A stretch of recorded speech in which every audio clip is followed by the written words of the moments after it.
Lost Planet: Extreme Condition is a third-person shooter set in a snow-covered wasteland filled with giant glowing insects. Hey, it sounds like a hell of a solid premise for a video game.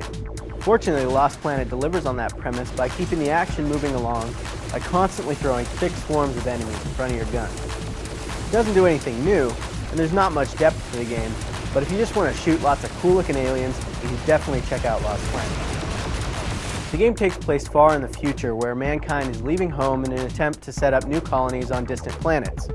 They begin by colonizing the frozen planet known as EDN3, and at first, life in the icy wasteland is just peachy.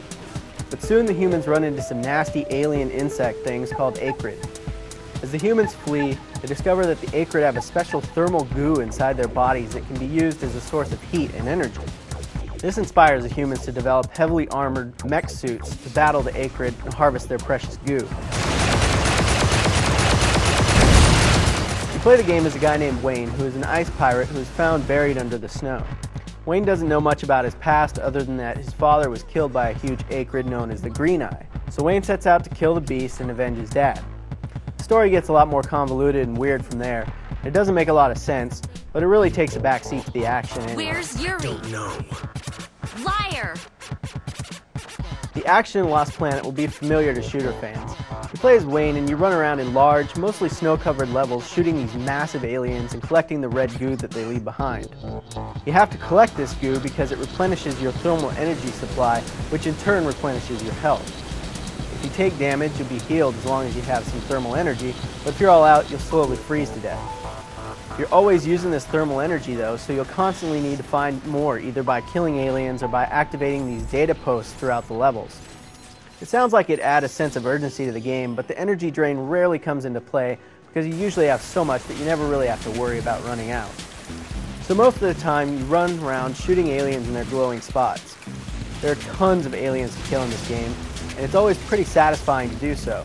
The boss battles are especially cool, with massive enemies that shake the ground and send snow and ice flying every which way.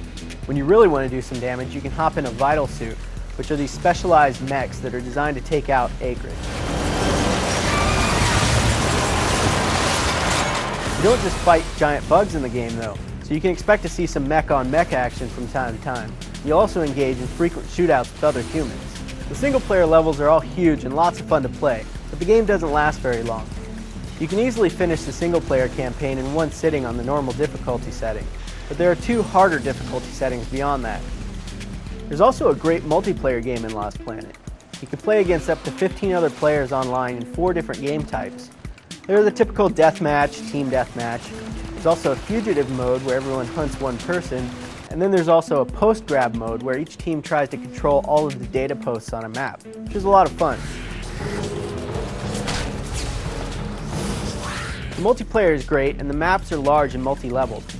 There are maps with huge towers to climb using your handy grappling hook. There are underwater areas to explore, underground caverns, and more. There are also mechs in the multiplayer, which can make for some pretty exciting and really explosive battles.